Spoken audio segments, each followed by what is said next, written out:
not sure it's working. Well, it looks like it might be. Yeah, it's working.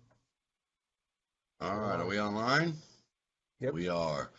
Hello, everybody. It's Uncle Grumpy, and I'm here with our friend Lawrence Pasternack. We're kind of coming at you with a spur of the moment show. This was something we conjured up on the drive. So here we are. Give me a minute. I'm going to try and share this back to my page. Lawrence, how's your day going? How's my day going? Busy with a lot of work today.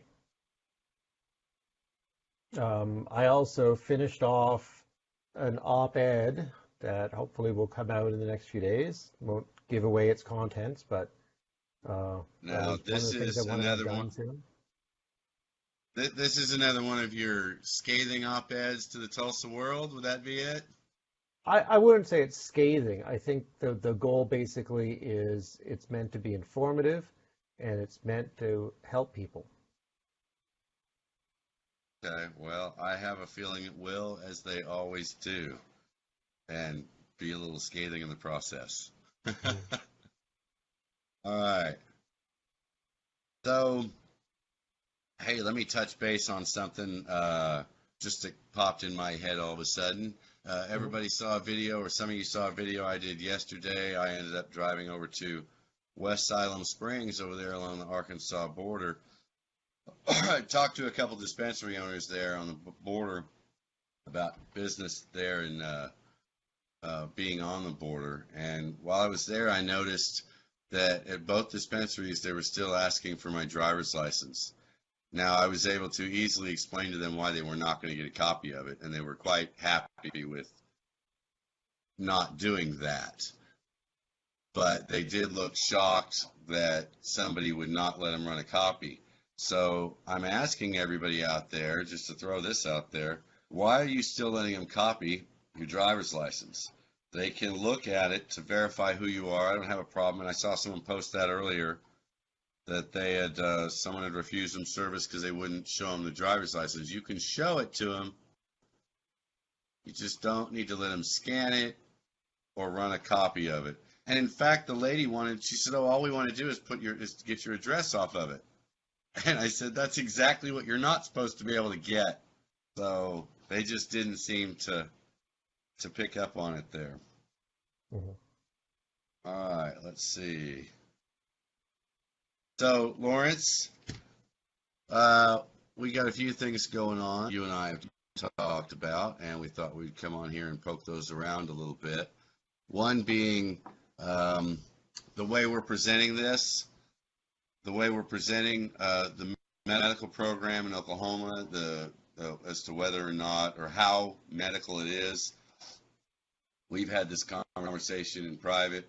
I've expressed the number of patient drives I've been to and the number of patients I've seen and how I see this as medical. We've talked about how the legislators are seeing only what we put out there in media, and we know we have a meeting scheduled for early next month with Tammy Townley, who wants to Representative Tammy Townley, who wants to regulate advertising.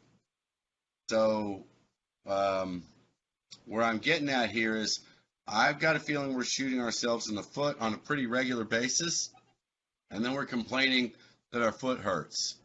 What do you think? Well, let me put it to you this way. The OMMA just came out with an updated set of emergency rules.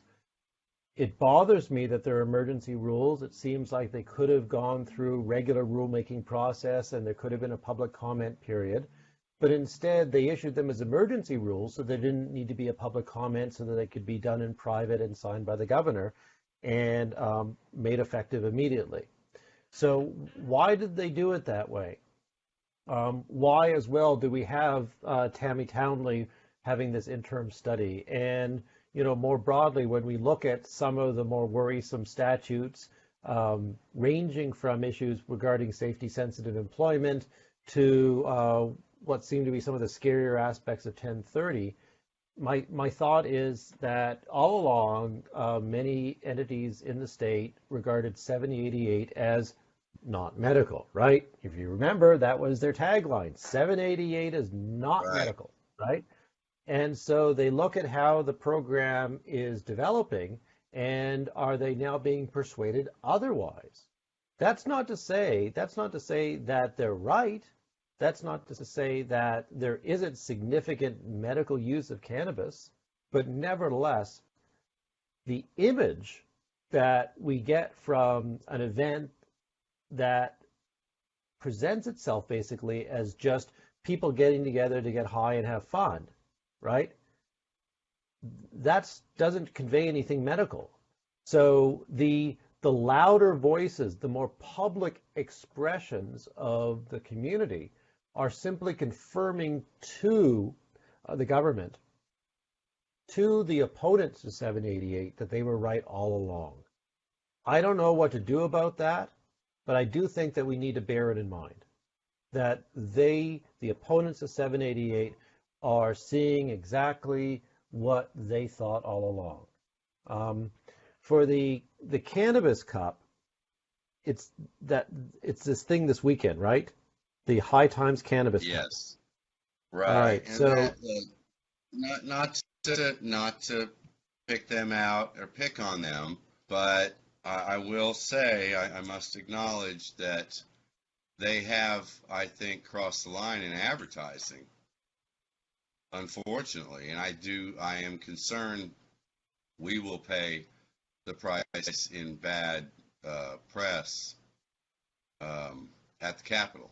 I think that more times we'll have the conversation, like I've said, I've had so many other times where I say, hey, I want you to come back off on the regulations and lower the taxes. And they say, but it's recreational.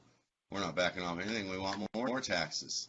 And I say, well, here, but I've been to all these patient drives and it's medical, and they hold up what we're doing. In this case, all they'll do is hold up the flyer and they'll say, no, that's recreational. let me give you some examples of what's happening tomorrow. Magic Butter inflatables, loops and laughs with Aldo Caldo. Now, frankly, I don't have any idea what those things mean. But then finally, we have straight face stoner contest. Okay, so I don't have any problem with recreational use, but the problem that I see it is in perception. So, we are now looking at all the more onerous set of OMMA rules basically just foisted upon us without any opportunity to comment, right? We are looking at legislators doing everything they can to turn the screws on the program. We're looking at no interest in trying to reduce the taxes on the program. And why is that? Because all along they were saying 7088 is not medical, and look what we have going on tomorrow, straight face stoner contest. So once again, I don't have an issue with it, but the problem is that the community is creating an impression that is reinforcing to the authorities, the OMMA, legislators, the governor's office, and so on, something that's not going to be helpful. Yeah, and I'm seeing some of the comments on here, and one of them says here, so they take the money, then say that hey, we'll do it behind closed doors. That would have been fine. Doing these things, I don't think is necessarily the problem. If they want to get together and have a straight-faced stoner competition, I don't know what that is, but okay. But advertising it, I think, is where the mistake is, because nobody except for the people there really needed to know that. I just think that's right. And let me add that I certainly understand and I respect that the fact that this is an oppressed population, right? These are people whose liberty, right. whose freedom, right, whose jobs, right, whose families were all jeopardized by unjust laws. for decades and decades and decades. And so now, finally, free at last, there is cause to celebrate. Absolutely, no doubt about it, right? But the war is not over. The battle hasn't ended.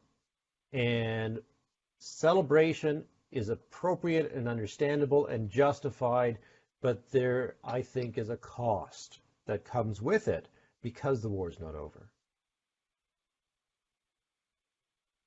Yeah, there certainly will be a cost. I'm concerned we won't get any break on these taxes. I mean, we have the highest medical taxes in the country, or highest taxes on medicine in the country, and yet I see people posting how we have the best program in the country. Do we have the best program in the country? We have the highest taxes on medicine, on poor people. Studies now show we have the highest cannabis. So, do we have the Right. best program just because there's no conditions? Go Up ahead. until now, we have the least regulated program in the country. And so the And issue that is that with the politicians who oppose 788 need the ammunition, need to build up the momentum, need to get allegiances together in order to add more regulations. And so the concern is that the activities that they see on Facebook, the events that are presented as party time and so on, they could hold them up to other legislators. And anti-cannabis lobbyists coming from oil industry, coming from hospital associations, wherever it is, could hold it up to legislators and say, "See, we told you so." right. So, I'm probably a party pooper because I'm just not, I'm not a, I stay at home and I work. But, I worry about the people out there that might end up getting harmed. And I just I think that wouldn't worry. we need to be I cognizant of wouldn't that. worry, Lawrence. Usually I take the brunt of what happens on this show, so I think you'll be okay. They'll all just hate me a little bit for a day or two. We'll work it Yeah. out. We're family, right? Yeah. Look, Everybody remember, I'm a boring academic. I That's just, simply trying to help people find freedom. our goal here is not to call out this group or the people advertising or the people partnered up with this group. Let them do whatever they Yeah. want to do. That's not what our conversation here is about. It's about the face we are presenting and that we're allowing to be presented for us. Those of us that are patients that share these links and share these things, we're then allowing them to represent us. We're deciding that's okay to represent us when we post that. And I'm not saying don't do that. I'm just saying, as Lawrence is, we've got to be mindful of it and be willing to accept the consequences. Yes, it's a free country, and you're free to suffer the consequences of what you say and what you do on Facebook. And people are forgetting that, I think. And I Yeah. think this is going to cause major backlash, but I'm hoping There's a not. there's a need to convince the opponents to 788. There's a need to convince them that there is overwhelmingly a more medical rather than recreational use. They don't see Right. it that way. And, just there are really concrete implications because, take for example, the unwinding of some of the employee protections that were in 788. So 2612 took away some of those employee protections. Why did they do so? Why? The reason why is because the attitude within the legislature who wrote the bill, who wrote those sections, who voted for it was that people who are using cannabis aren't using it medically. And so it'll spill over into their working lives. And so it gives the employers the authority to terminate patients because they don't view it as a medication. And, I think that it's going to be years of getting through that stigma. It's going to take a long time.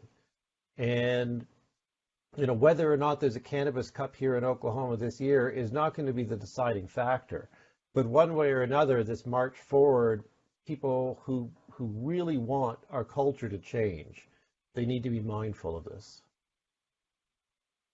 Yeah, and there's other events going on. In fact, there's one that's reached out to me and asked me to get involved that I've told everybody about. And the main thing I made clear to them is exactly what we're talking about. That I'm not so concerned about what you're going to do at the event as I am about what you're going to advertise and how you're going to advertise it. And that's been the big thing. That they're putting major effort into not only putting on something that isn't just a party, but that it isn't advertised as that. And I'm not saying this to promote that event, and that's why I'm not saying what it is. I'm saying that it can be done that way, that it doesn't have to be done. We don't have to only shoot for the lowest hanging fruit here. As we keep discussing in private, as I discussed with representatives in private, too many think this is recreational. They think too many people are getting it, the card, solely and only for legal protection. Yet, as somebody who's been to a bunch of these patient drives, the percentage of people doing that is really small. They just happen to be the ones that are okay with the in-your-face attitude. So we hear from them the most. And when we do things, look, I had a representative tell me about 2 weeks ago about a Lutheran church in a small town, Oklahoma, with one billboard near the church. It just happens to be located right over the church, and the dispensary down the street chose to rent that billboard to put whatever slang they put up there. I don't remember what it was, but it wasn't, come to our medical facility. It was something more like what we're talking about, and it was right over a Lutheran church. That is in your face. That is saying one way or the other, you're going to have to accept it. But the reality is, and we know this because we know who some of them are, there are certain senators and members with a lot of power that have very small districts, and they're not in Oklahoma City or Tulsa. And what I mean by that is, an example, we know Senator McCourtney was responsible for a lot of 1030. He is not a representative of the Oklahoma City area. He's a representative of a small area west of Oklahoma City where 788 isn't popular. So, what we make him think of us matters, and he can use the people in his town to say, we don't want this. The reefer madness can go on. We don't have the votes to eliminate the people in those small towns. So we can't do the in-your-face all the time. We have to pick our battles, I think, and we're picking everything as a battle. I think we're literally lighting the place on fire. Yeah. Let me give you another illustration. So I regularly receive contacts from pain management patients who have been terminated by their doctors. And I also receive contacts from people who are facing employment termination for testing positive. And in both cases, a lot of it has to do with the perception of cannabis, right? So a pain management doctor might accept that cannabis has medicinal value, but they say that they don't want to take the risk of having a patient who's using it because of the stigma associated with it. And likewise, just a couple days ago, I got contacted through a mutual friend of somebody who today had to go before her professional board to defend the fact that she tested positive for THC and she was just using a CBD product, right? So, her job and her professional license was in jeopardy. And these sorts of things go on all the time. People being terminated for CBD use, right? Because of the trace THC in it. And people lose their livelihoods. People lose their livelihoods. People in family court could lose custody of their children because of the public perception of cannabis. So I just, think that we have a responsibility to try to do our best, bearing in mind those people out there who are vulnerable, that it's important that we do our part in trying to not let the anti-788 crowd say, see, we told you so. Something else that just reminded me of, to get away from these events for a minute, but a similar situation when we met with the somebody with the housing authority to talk about, or the HUD program to talk about the people being terminated from the Section 8 housing program, be it in an apartment or a house they get a subsidy for, whatever the case may be, being terminated for getting a medical marijuana card. In the conversation we had with the lady, she said one of the problems they were running into was the people doing things like basically answering the door with a card in their hand, going, "Look at my card, look at my plants," and bragging about it and being in your face about it. And that's what they were bothered by. Because again, it was us thinking that just because we have that card, we should flash it everywhere and just demand our rights and throw them in everybody's face. Well, we should certainly demand them, but we don't need to throw them in anybody's face. So once again, there's been decades of oppression, right? People have been oppressed by completely unjust laws, and finally those laws are unraveling, and there's cause for celebration, and people are exuberant, and that's understandable, and that's great. But the war is not over, right? The war is not over, and there's real life consequences for people because of that public perception. So I think we need to be careful. Right before our show, I was listening to a video from Ron Durbin, who was reminding people at the Cannabis Cup event for tomorrow, I guess it's the next 2 days, reminding them to not share, right, their cannabis. Don't pass things around. Because while it might be legal for person A to possess and legal for person B to possess, there is no legal protection for a transfer from one patient to another. Other states have legal cover for it, Colorado, for instance, but not here in Oklahoma. And so you're actually subject to a felony for up to 5 years in prison just by passing a joint from one patient to another. That's definitely something we need to be working to fix next year. But yeah, and everybody does need to keep that in mind. Look, something else I saw. Somebody posted just in the last hour about this event saying, "Come by our place and get your products so you can come to our dab tent and use your products." Was it really necessary to put that all over Facebook? Was it really necessary to say that? Because more than likely people are going to end up sharing, or it's just it draws unneeded attention. If you've got to have a medication station of some kind, fine, but I think advertising a dab station has absolutely nothing to do with medicine. Yeah, and this is supposed to be a medical program. People will take prescribed medications to a dosage that is sufficient to alleviate their symptoms, right? And, doctors don't control how much cannabis patients buy. So patients could buy very large amounts and use very large amounts well beyond what they might need to address, fibromyalgia or Crohn's disease, and they could continue on using it beyond what they need just for that particular medical condition. But again, this is an issue of, we don't want to create this impression that basically, well, now that you have a license, you're just going to use it for fun. Yeah.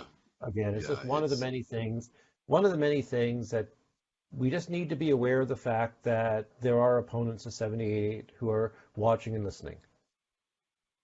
Yeah, I think if they're checking, if they have like an area or something where they're checking medical cards, instead of saying, "Be ready to show your medical card," they should just put, "Show your legal protection," because that's all they're treating it as, is legal protection. And I understand that. I've called it that myself because of the way that we have presented it, because that sometimes is the only thing to do. Just call it like you see it. And that's what we're doing here, I think. Right. And that legal protection is a genuine item of social progress. It's a great thing that has been made possible. And, there are better things to come.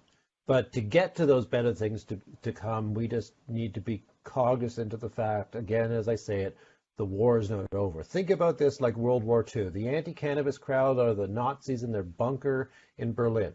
And, we have landed on Normandy. right? We have taken the beach, but we are still heading towards Berlin for the final battle. We're in the battle of the bulge here. It's going to be a slow process to unwind the opposition at the cultural level to finally get the federal government to change. And so the war is not over. Well, We and have had victories. to run with that metaphor, we keep sticking our head out of the foxhole and getting shot in our helmet. We're whooping it up, jumping out of the foxhole, celebrating, right? Yeah, which is We have landed. understandable, as we keep saying. Understandable. It Understandable. is understandable. So, let's see, what else have we got going on we want to discuss? There are a few things. One thing I've been repeating it and repeating it and repeating it, and I don't want to stop because I think it's incredibly important that in December 2018, when President Trump signed the Farm Bill into law, it legalized THC derived from hemp. The 2018 Farm Bill, Section 12619 of that Farm Bill, amends the Controlled Substances Act, changes Schedule 1 so that it now explicitly excludes THC derived from hemp from Schedule 1. So THC, the molecule itself, is not per se illegal any longer. It's illegal when it comes from what the law defines as marijuana, but it is legal when it comes from what the law defines as hemp. And that's incredibly important because what that means is that anybody who is tested for THC, these are people who are on parole, these are people who are in jobs, these are people in school, and so on, athletes, etc., etc. They can no longer say on the basis of a positive THC test that it's evidence that somebody has committed a crime. They can no longer say on the basis of that test that they have violated a federal law. So an employer who wants to terminate somebody for a positive THC test, if you can say to that employer, here's my doctor's recommendation for hemp, here's my receipt from my federally legal hemp product that I purchased, I've tested positive for something that is not a banned substance. I have therefore tested positive for something that if you terminate me for its use, I have a cause of action against you for wrongful dismissal through the Americans with Disabilities Act. All right? So I just want to keep on emphasizing this because this is the way we need to understand the response to the unwinding of the protections for employment that is coming through 2612.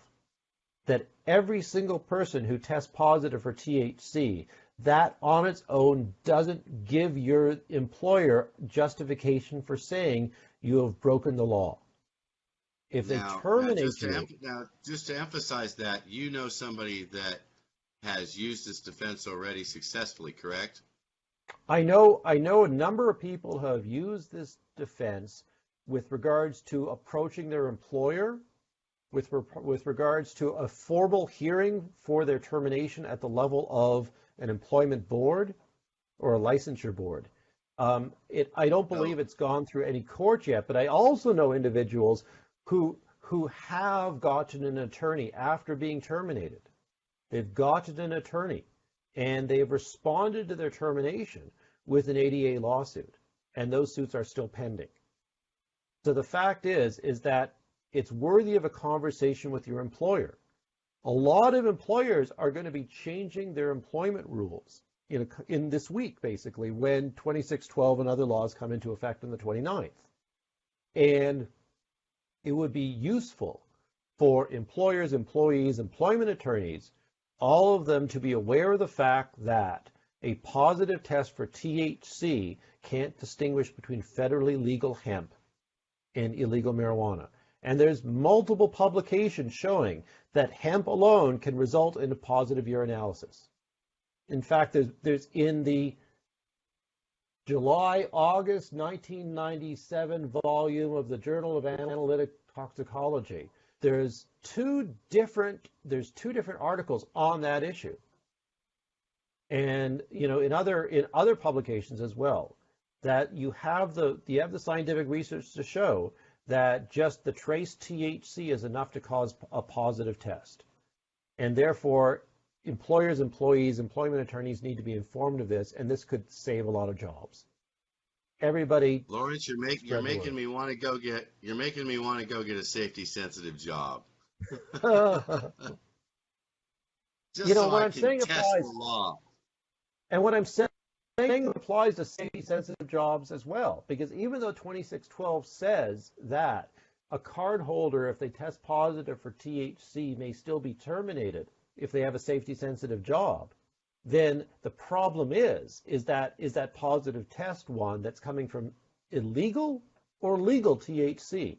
And unless that could be established, the employer who terminates that employee opens himself up to a lawsuit. We are in a right to work state, but that doesn't mean that employers have the right to terminate somebody because they're Jewish or because they're gay or because they're black and so on, right? So you can terminate somebody for no cause, but there are some causes it's illegal to terminate somebody for, including disabilities, including medical needs.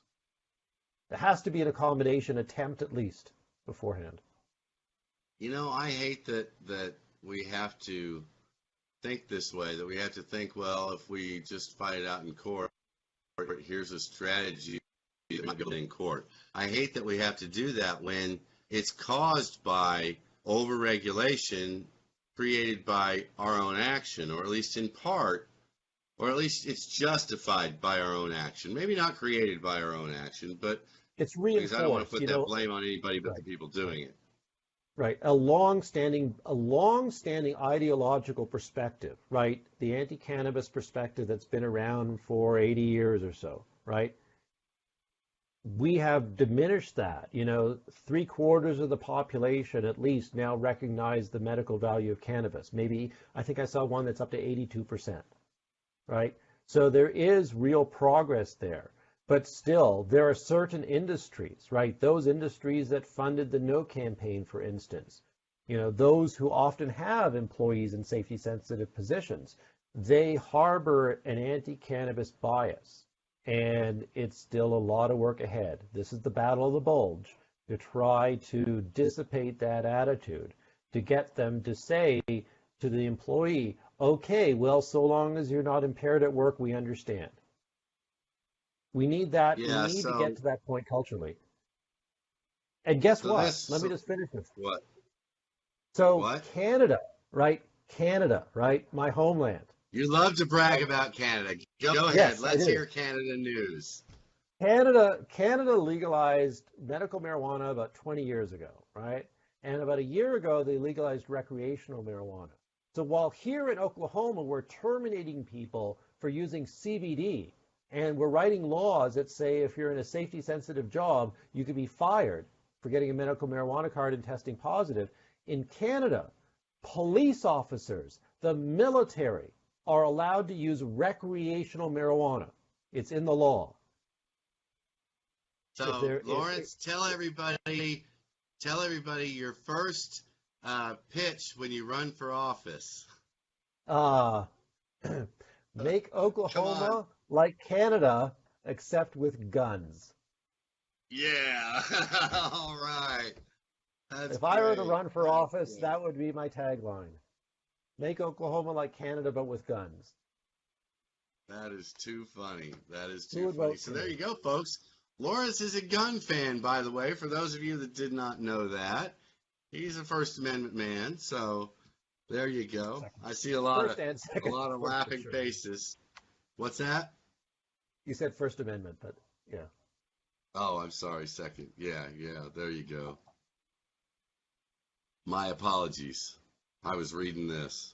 Lots of smiley faces and laughing at us. Yeah. Probably me. I really firmly hold to attitudes like public policy ought to track with science. Public policy ought to be based upon empirical data.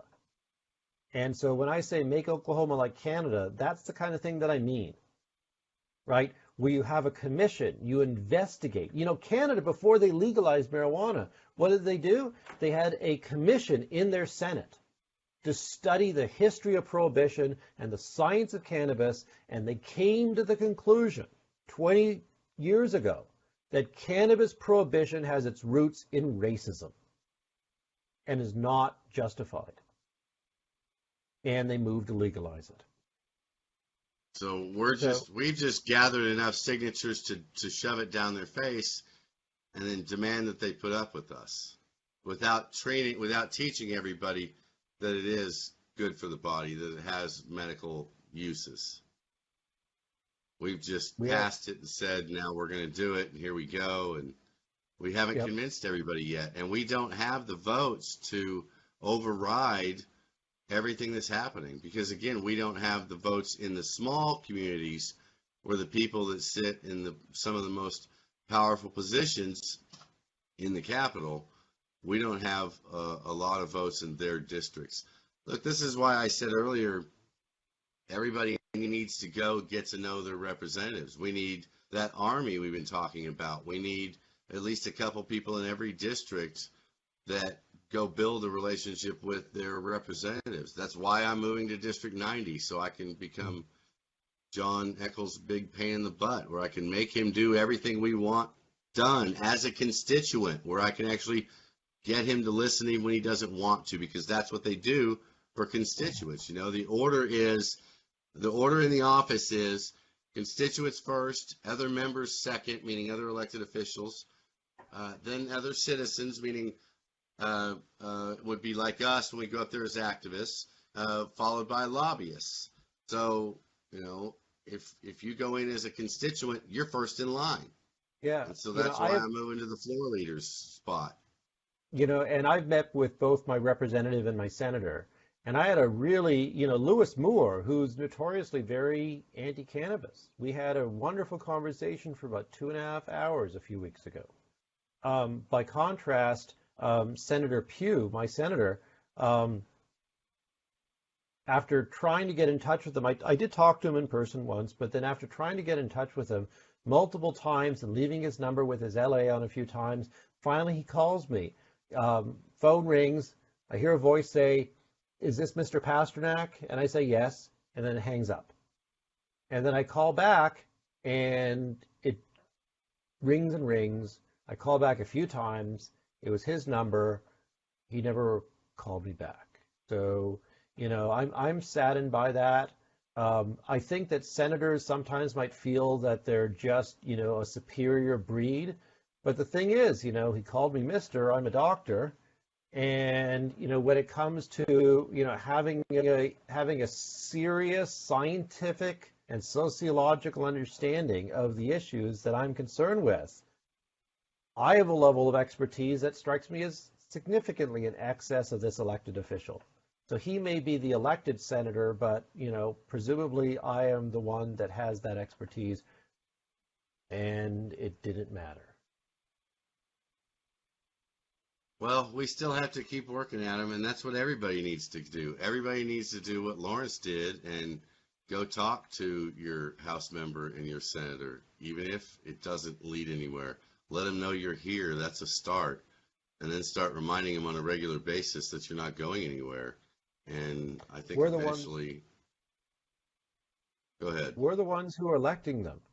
And, who is it that they're really listening to? You indicated what John Eccles' priorities are. But in contrast, how many elected officials, number one, are the corporations that give them money. Number two are the rich donors that give them money. Number three are the lobbyists that might give them money if they vote for the bill. And then everybody else, who cares? Yeah, there is a lot of that, unfortunately. But, as I've been saying, we can either continue to stand outside the building with pitchforks and torches and demand change, or we can put on a new face and go in there and shake their hand, find a way to work with them and create change from within. And I think that the latter is a much easier approach. And I think that's the approach we need to take this time. Yeah. And honestly, even though, I've been frustrated with certain elected officials, many, many times I've been incredibly impressed, at the openness of these elected officials and in their willingness to talk to you and me and others. That there are some who, really are rational, and by that I mean they're willing to think carefully through things, gather new information, reflect on their existing views, and make decisions based upon that. Look, if I didn't think they were, I wouldn't keep going back to the Capitol because I'd just be beating my head against the wall. Mhm. I've gone there enough times to realize that they are exactly what you just described, and that if I go there with the right frame of mind, if I'm there at the right time, if I get in the right meeting, if I shake the right hand, I'll get that chance to explain that to the right person, and they'll start to open their eyes and they'll start to understand. I mean, I think that's got to be the key. We've got to change their minds, and we do that by getting in there. We can't always get in there. Well, we're not going to get in there the way we're celebrating, but we can't always get in there with pitchforks and torches either. We need to try a different approach. So, all Yeah. right, what else you want to talk about? Some people who are watching right now know about this, but maybe others don't. That you, Norma, and I, and a few others, um, Nathan and Blake Johnson, we started an organization, the Oklahoma Cannabis Liberty Alliance. The website is okcla.org. Also, you could find it on Facebook, the Oklahoma Cannabis Liberty Alliance. And you could go to this website and see what our issues of concern are. And I'm wanting to use this website as basically a clearinghouse for all the major concerns that patients have and a database of all the documents relevant to those concerns. So if you go to that website, you'll see issues like patient privacy and Senate Bill 1030, issues about public housing, cannabis and pain management, hemp-based THC and workplace drug testing, which I talked about, products for medical patients, THC and DUI laws, and so on. So I have, right, 1, 2, 3, 4, 5, 6, 7, 8, 9 issues I already have listed, many of which have supplementary documents. Anybody who wants to put up another issue, contact me, and I'd be happy to expand on this. But my goal here is, and we called it an alliance, because we want this basically to be an instrument through which all the people, all the organizations, all the advocates, all the advocacy organizations, through which we could all work cooperatively. This could hopefully be a hub for the things that you and I want to do, what Oklahomans for Health wants to do, the Oklahoma Cannabis Nursing Association, Oklahoma Cannabis Women's Alliance, and all those other groups that are interested in helping patients. So those of you who haven't seen it, take a look at the website and contact us and make suggestions. And we want to build. Yeah, there's something here I want to bring to everybody's attention too, but I'm trying to get the name of the town right before I do it. I think it's Alda. Mm. See if I can find it. Something else that we're going to be going to, at least some of us are. I know I'll be there. Alva, A-L-V-A. Alva has basically restricted out just about every cannabis business. The one that even got the city inspection, or the fire marshal even passed it, then the city inspector refused and did it with no reason whatsoever. They reached out to me. They wanted to do a protest about this. I wasn't too keen on getting involved at first because it was a business thing, and my response to her was they needed a lawyer and they needed to sue the city. But then I found out some of what the city was doing, and some of it is requiring patients to purchase a $600 permit to grow at home. And that was when I said immediately, oh, I'll be there. We'll be there in force if we can get it. Because this is something worth protesting. We can't be allowing cities to scare people into not growing, and that's what they're doing, because no one in this community that needs to grow can afford $600 for a license. So it's really really a bad overreach. It's really in bad faith after we've passed 788. I know a lot of other towns are doing that. Reach out to us about those. These people have not only reached out, they've organized. They took all the advice I gave them. They posted it in their private group, and then they all made a plan. They went to the next city council meeting. They all stood up and gave speeches on exactly what we talked about.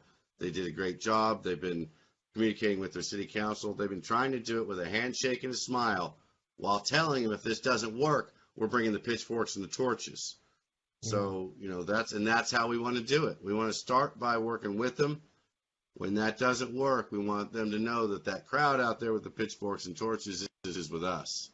And I think we might be able to get a few things fixed around the state by doing that. So that's coming up. Look that up. That's coming up early next month. And this blood drive is extremely important. The Red Cross is doing a blood drive on the 31st. Look that up on my page.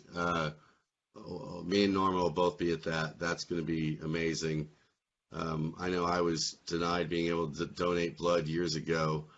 I know that for a while now they've done it without just not asking people, but now they're openly acknowledging that they're taking blood from card holders, and that hasn't really happened before. So that's a good thing. And that's about it. That's what I wanted to remind everybody of. Anything else for you? Well, one other thing is among all the things that I have listed on the okcla.org website is towards the end, patient delivery. And so let me just talk about that briefly.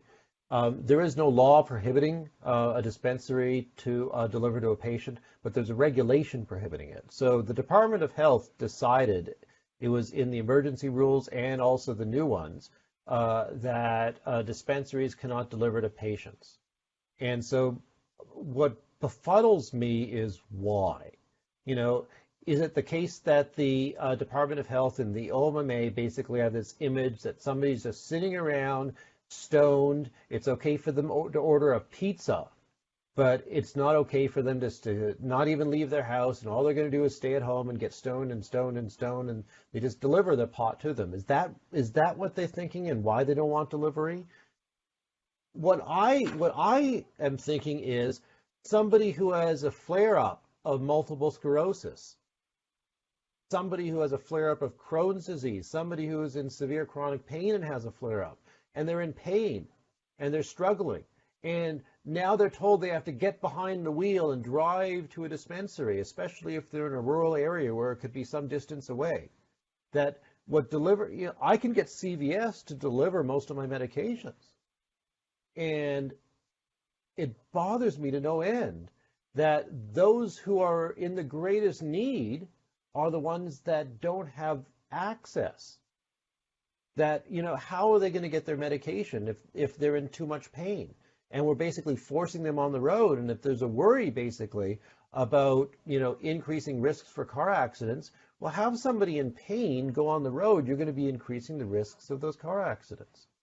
So I just think that it's just awful that the Department of Health is not allowing this. And when I look at what the Attorney General ruled last year against the Department of Health, the various things that the Attorney General said that the Department of Health overreached on and weren't allowed to prohibit. He didn't mention delivery, but it falls within the kinds of things that he did mention.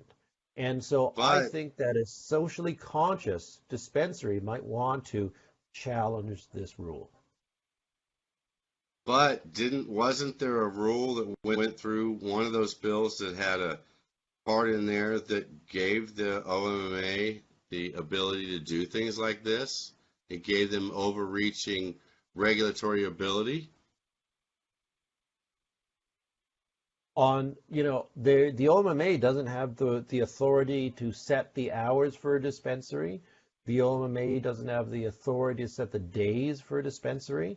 The OMMA doesn't have the authority to set the location for a dispensary, with the exception of what's already stated in law. So this is about basically business practices, and I'm not sure what statute there is that could carry over into implying that a business can't provide a delivery to a patient. Nurses are able to bring medications to patients in palliative care at home and so on.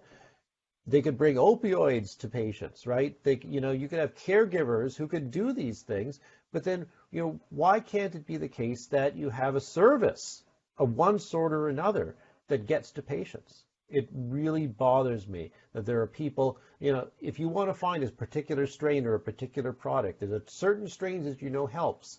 And how do you find it? You go onto Weed Maps or whatever. You might finally find something 35 miles away. How do you get there? You're in pain. You got to get behind the wheel. You're shaking. You got to get behind the wheel. That just bothers me. It really bothers me that's the Department of Health that they're doing. And that. so to talk that through, why is that? Because they think, are you saying it's because they think, as you just said, that someone's sitting at home getting stoned all day long and they don't like that? Well, So you're saying that, again, by what we're presenting as the norm, they're deciding that must be the norm. We must regulate that. We must not allow delivery for people that do things like that. Is that what you're saying? From one behind the scenes conversation, that was the sense that I got, that it was like providing a delivery service to stoners. And that was somehow offensive to those government employees, government representatives, that's the way they thought what delivery meant, as opposed to it being a way to help those in pain. Right. Well, there you go. I'm not sure what to say about that. All right. Anything else you want to talk about? That's enough. I'm sad. We're coming up on an hour. I think that's about enough. Before we go any farther, I want to thank the sponsors, Green Country Bud in 2 locations in Tulsa, Sweetleaf in Bartlesville, and Scissortail Law Group in Oklahoma City. Get that out while I'm thinking about it. Yep. So what are you doing this weekend? I'm guessing you're not going to any events? I have my 5-year update for my entry in the Stanford Encyclopedia of Philosophy due in a little over a week. So basically, are you finally going to do that? Well, I have been working on it slowly. As you know, I'm having problems with my left arm, neurological problems. That's making it difficult for me to get as much typing done as I used to. But I'm pushing forward with it and getting what I can done each day. I've spent the last 15 years of my life writing 10 to 15 hours a day. I just can't do it anymore. But this is about a 16,000 word entry, and I think I have about 12,000 words done. So it's on the way. That's a lot of words. That is a lot of words. Yeah, All right. that's my Well, weekend. unfortunately I'm gonna pass on the event this weekend. I hear that they're saying now bring mud boots. We canceled Oh, the it's Green been Retreat raining. because That's the right. place was. Yeah, we canceled the Green Retreat because the place was underwater. Now it's not underwater this time, but it's apparently really wet, and it's And you supposed know to what else rain. everybody should bring? You know what else everybody should bring? What's Bug that? spray. Bug spray. Yes, I think it's going to yes. be just a mosquito pit.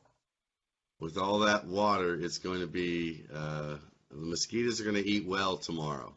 So how do mosquitoes respond to cannabis? Do you know? Well, I can tell Because you they bite me just like they do you, if that's what you're because asking. Jason Mays did a recent experiment with a snake and cannabis, Yes, right? I heard about that, and because I don't want to get calls from some animal activists, we're not going to evaluate that test of his. People can go see him for that. But it might be that, cannabis might be, a natural, insect repellent, right? Because, why do these terpenes and so forth exist? I think that the terpenes partially just evolved naturally as insect repellents, right? It It's discourages not. insects from, no? No, it's not. No, I've stood outside while getting bitten and Okay. smoking, so All right. Yeah, it's Right. So no. you can't rely upon your cannabis. You can't rely upon your cannabis to protect you from the mosquitoes. Now, I tell you what, hey, I have used cannabis infused bug balm. They have everything with cannabis in it now because all these companies have to do is add one ingredient, and they get to patent it again. So they can take a skin lotion off the shelf, add a certain amount of THC and whatever cannabinoids they're adding, and boom, they've got a new patent, and then they've got a new product on the shelves. Yep. They just added Yep. THC to it. Yep. You know those car deodorants that hang off a person's rearview mirror, like with like they're Yes, shaped like a pine tree? Is there like a cannabis pine one of that tree. to make your car smell like cannabis? That one shaped like a leaf. Yeah, that Yeah. would just be hilarious. You tell the officer it's my air freshener. Yeah, Yeah.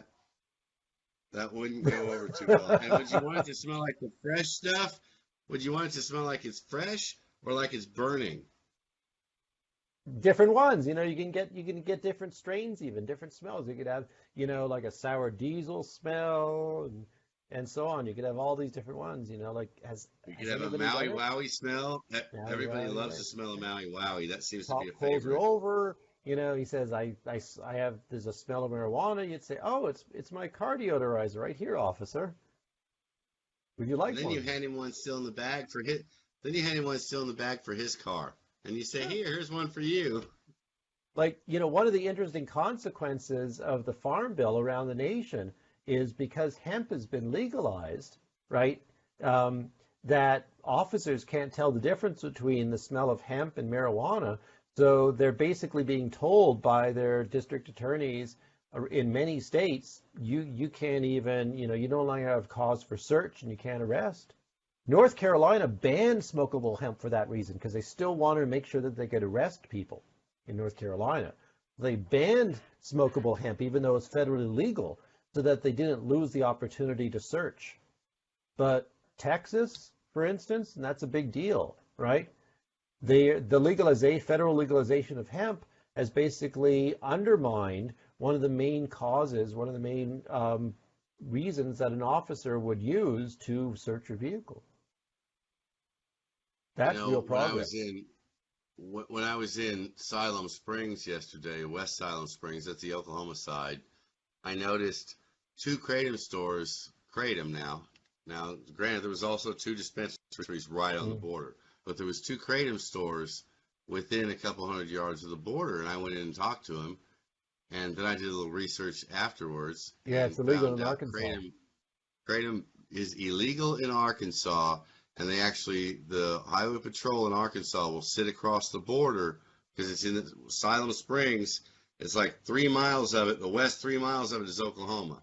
The city Yep. part of it is them, and they'll sit there and watch you come across the border from the Kratom store and bust you just like they would for cannabis. Yeah, and it's Schedule 1. Basically, you can go to jail as if it's heroin. And this is so utterly ludicrous. It's milk. Milk, right, is active on opioid receptors. Milk, all right? Just like some of the alkaloids in kratom are active on alkaloid receptors. That doesn't make milk into heroin. And a state or a country that bans kratom, it's basically saying, mothers, when they're breastfeeding their babies, are getting them high on milk heroin. Kratom has Milk such a, heroin. yeah, it has such a tiny little effect on the opioid receptor. It's about on par with milk, and yet they're banning it. It's crazy. And they're putting in people in jail for it. And they're putting people in jail for it. I couldn't imagine going to jail for kratom, but I can't, and we shouldn't go to jail for cannabis. I mean, it's an herb. It's a plant. I You know, understand one so is poppy, but come on. what these are our bodies. These are our bodies. They're not the government's body. And you know what? The reason why they want to ban what we do to our body is because they see us as mere commodities for their use, right? That, what they need from us is to pay taxes, to work and pay taxes. And they think that if we do certain things to our body, it diminishes our value as commodities for them. That's why we have a war on drugs. That's why they don't want to give us control of our bodies, because we are simply just commodities for them to work and pay taxes. Okay, well, that's a little bit bigger picture than the cannabis issue, but understandable under the circumstances. This is a big reason why I'm involved in the cannabis movement, because I see it part and parcel of the loss of personal liberty, that is perpetrated against human population, for forever, really, in one form or another. But the war on drugs is a war on the control of our own bodies. It's the government taking away our autonomy. My body. I should be Well, able to do what I want with it. everybody, You know that Mexico is in the process of legalizing cocaine for personal use, decriminalizing cocaine. really, Yep. Because once again, the argument is that when it comes to simply it being your own body, the government should not interfere. They could say it's illegal to sell it. They could regulate it in terms of a market. They say that we're not going to allow any market for it. They have control over that. But they're recognizing, Mexico is recognizing a principle of autonomy that the United States has turned a blind eye to. And the United States is responsible for the worldwide war on drugs, the worldwide war on personal autonomy. I'm all you worked just up keep now. on going. I'm just I'm listening. You all just worked keep up now. preach it, Lawrence. Preach it, Lawrence. All right. Cannabis, once again, is the Normandy. It is the beachhead, of our fight to regain control of our bodies. So let's just sum this up.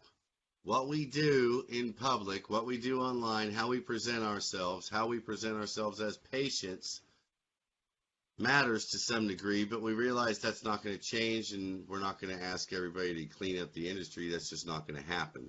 So we're going to have to just I guess, spend more time on education and try and convince more people that the people they're seeing are the exception, not the rule. How's that? Yeah, that's right. That, a lot of legislators are going to see what they want to see, but still, everybody out there, what they need to do is they need to go to their representatives. They need to say, look, I'm a patient, right? Here are my medical conditions. Here's what I use cannabis for. You might think about it as not simply just a pretext for recreational, but this is what it means to my health.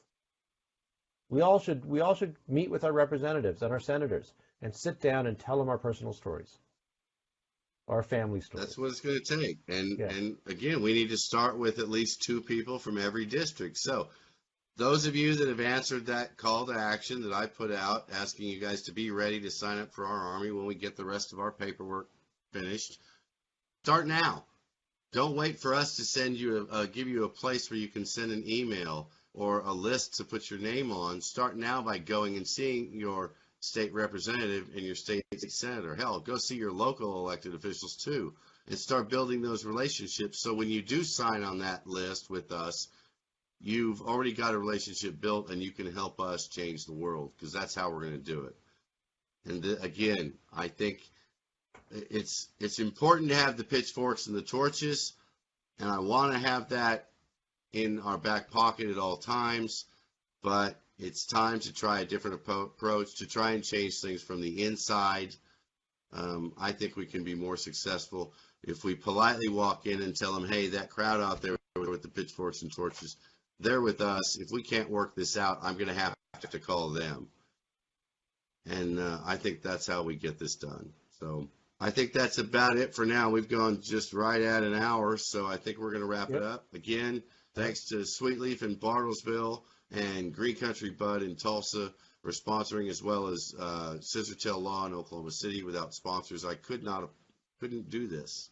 Couldn't stay on the road and do what I do. I wouldn't be looking for a place in John Eccles District so that I can do what we're already doing, but from within, for lack of a better term, from right in within the belly of the beast. It's totally strategic. I want everybody to jump on board and try and do the same thing. And by that, I don't mean move. I mean build a relationship with your representative. so that you can come to the table with them hand in hand instead of with you having to hold the knife at their back to get them to the table. So I think that's how we change the world. That's it for now. What do you think, Lawrence? Will that do it? That'll do it. We've been at this for All an right, hour. folks. Until People next are ready to time, go. stay grumpy. Stay grumpy. We'll see you on the road. Right.